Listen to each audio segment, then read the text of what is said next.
dengan apa? Pemegang bara api. Tapi saya sampaikan ya, jangan buru-buru mengatakan diri kita pemegang bara api. Kita boleh berharap semoga amal kita itu diutamakan dan dilipat gandakan oleh Allah. Tapi yang saya ingin nasihati untuk diri saya, dan kita nasihati kepada saudara-saudara saya yang saya cintai karena Allah, jangan buru-burulah menyebut diri kita ini pemegang bara api. Kamilah pemegang bara api. Bara apinya mana? Masjidnya pakai AC, turun kemudian pakai mobil masih ber-AC, nanti kemudian makan masih bisa milih menu, makannya soto itu, atau kemudian apakah pecel, apakah bebek kreo, masih bisa milih. Tiba-tiba mengatakan sayalah pemegang bara api. Belum, saya melihat itu belum. Mungkin kita boleh berharap semoga Allah melipat gandakan amal kita karena beratnya hari ini kita melakukan satu ketaatan, tapi cepat mengakui diri kita pemegang bara api merupakan salah satu sifat yang cepat membuat kita takabur. Maaf ya Bapak dan Ibu, dulu saya sebelum ke Suriah 5 tahun lalu sering sekali mengatakan kitalah pemegang bara api karena kita betul-betul kemudian berat melakukan amal hari ini. Tapi setelah melihat apa yang terjadi kepada saudara kita, malu rasanya menyebut kita ini pemegang bara api. Mereka makan susah, zaitun itu hampir makanan mereka tiap hari. Zaitun, roti yang cuma roti sobek itu, yang mungkin harganya kalau di Indonesia cuma 9.000, 10.000, belum tentu ada rotinya. Daging jangan ngarep lah daging itu. Minum itu kadang-kadang satu botol gini harus dibagi 5 orang. Itu yang rumah sakit loh Pak. Saya berada di rumah sakit di mana mereka menjamu tamunya itu lebih daripada daripada diri mereka sendiri. Nggak ada siang-siang kumpul kayak gini sebanyak ini, nggak ada. Sepi. Kalau kita ngelihat sejauh mata memandang kota-kotanya sepi banget. Itu 5 tahun yang lalu.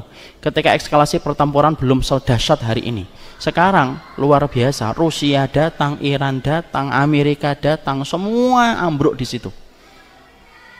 Makanya saya dulu pernah megang paspor itu, kemudian saat itu saya cuma 1 bulan di rumah sakit itu.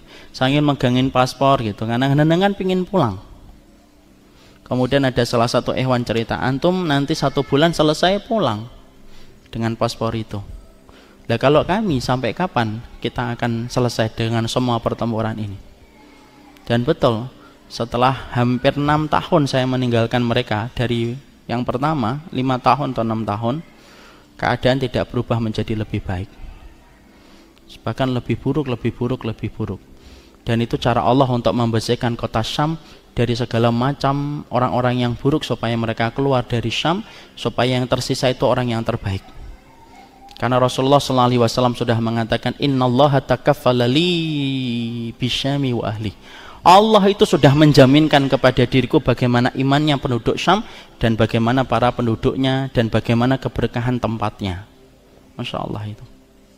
Makanya ketika habis melihat mereka, akhirnya saya malu untuk menyebut diri saya pemegang bara api. Pemegang bara apinya mana gitu. Ngisi kajian juga ada minum, walaupun tidak teh, tapi ini kan minum juga.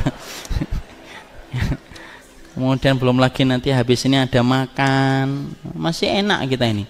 Makanya maaflah, jangan buru-buru mengatakan kita pemegang bara api ya bi. Loh, bara apinya mana toh mi? Tidak ada bara apinya, kita masih belum ada. Kita boleh berharap semoga Allah melipat gandakan amal kita karena beratnya, boleh. Tapi menyebut diri kita itu terlalu merekomendasi diri, dan itu tidak baik. Biar Allah yang menganggapnya. Ya, karena masih ada ikhwan-ikhwan akhwat yang saya sering lihat itu mengatakan, bahkan ada satu grup itu, saya pernah itu mau dimasukkan grup itu. Grupnya itu pemegang bara api. Alah ya Allah. Tidak usah terlalu ngaku-ngaku lah. Kita ini menjaga niat itu hari ini susah. Kenapa sih kita harus ngaku-ngaku? Biar Allah yang menilai itu. Kalau kita bertobat, tidak usah kita proklamirkan ke tempat semua orang, tidak usah lah, biar Allah yang menilai. Kalau kita sudah ngaji sebagai baker, ya sudahlah ngaji aja, tidak usah kemudian kita mengaku-ngaku diri kita. Saya khawatir, bukan saya mengatakan itu tidak baik, enggak. Saya khawatir kita ini akhirnya apa? Terlalu gegap gempita dengan penamaan dan status, dan akhirnya lupa untuk memperbaiki diri kita. Saya nggak menyalahkan loh ya, silahkan pakai nama-nama itu untuk memberikan motivasi untuk diri kita, silahkan. Sekedarnya saja, supaya membantu kita untuk bertahan di jalan istiqomah ini, di jalan hidayah ini. Tapi kalau penamaan dan status itu hanya memberikan kita takabur,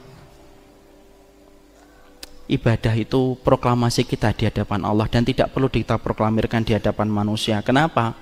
Kita khawatir ada penumpang gelap bernama riya yang merusak semua hati kita dan ibadah kita. Hijrah itu sudahlah. Kalau bapak dan ibu sudah hijrah, sudah diam aja. Tidak usah katakan, alhamdulillah saya sudah hijrah gitu. Walaupun kalau ada yang ngomong kayak gitu, kita tidak boleh mengatakan itu tidak ikhlas loh. Tidak lah, tetap kita berkhusnudon, alhamdulillah ya. Kenapa kita tidak perlu memproklamirkan? Karena ada penumpang gelap yang tidak kelihatan yang bernama riya yang sering menjadikan kabur niatan kita yang pertama kali ketika kita mendapatkan hidayah. Itulah yang kita khawatirkan. Maka disitulah kemudian kita mendapati pemegang bara api. Jadi di Suriah itu susah, apalagi kalau sekarang di Gauto. Gauto ini sekarang lebih susah. Aleppo sudah jatuh.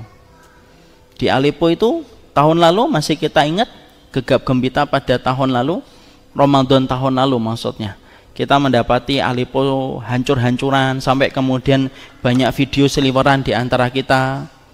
Kemudian mereka meminta bantuan, sudah dikepung tidak bisa keluar. Sampai ada salah satu tulisan itu, ada wanita-wanita Suriah meminta fatwa bagaimana kalau mereka mati bunuh diri daripada diperkosa. Semuanya itu betul-betul ada dan nyata. Ketika kita memberikan bantuan setahun yang lalu, kemudian kita ketemu dengan orang-orang Aleppo, saya tanya, Pak, ini itu di tempat saya di Indonesia tersebar bahwasanya wanita-wanita Aleppo itu meminta fatwa supaya mati bunuh diri daripada diperkosa. Betulkah itu fatwa? Diminta. Dan kemudian mereka nanya itu, Bapak salah satu dari Aleppo itu berkata yang pernah saya temui di pengungsian itu, iya memang betul. Karena dia mengatakan nih, antum bisa bayangkan di kota Aleppo ketika diserang sama pasukan Suriah, pasukan Bashar Assad, kemudian diserang, masuk dia, kemudian di dalam itu mereka akhirnya menguasai itu. Orang-orang Syiah laknatullah alaihim, kemudian orang-orang Iran masuk di dalam situ, kemudian berbagai macam orang yang tidak beriman sama Allah dan Rasul dengan cara yang benar, mendapati perempuan lemah, kira-kira pikiran mereka apa kalau bukan untuk memperkosa? Dan mereka menganggap Ahlussunnah itu kan najis. Orang-orang Syiah itu menganggap Ahlussunnah itu boleh dibunuh, boleh untuk dibunuh, boleh untuk disiksa. Dan itu ada dalam kitab-kitab mereka dan tidak perlu kita ragu tentang itu. Makanya Masya Allah, dan kita tahu kan wanita Suriah itu ataupun laki-laki Suriah itu perpaduan antara dua ras Eropa dengan Arab, campur jadi satu, itulah Suriah. Makanya wanita yang kemudian kata para ulama dulu, ras terbaik yang Allah ciptakan dari fisik manusia itu Palestina, Suriah, Lebanon. Dan mereka memang betul-betul beda dengan yang lainnya. Dengan orang Indonesia Ustaz ya beda banget lah insya Allah.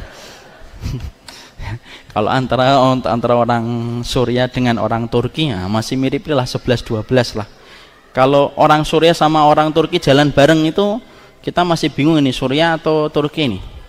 Tapi kalau ada saya dengan orang Suriah, tidak ada yang mengatakan ini Suriah ya, enggak, pasti bukan Suriah. Karena kemudian beda banget. Itulah yang ingin kita sampaikan. Jadi jangan sampai kita mengakui diri kita terlalu benar.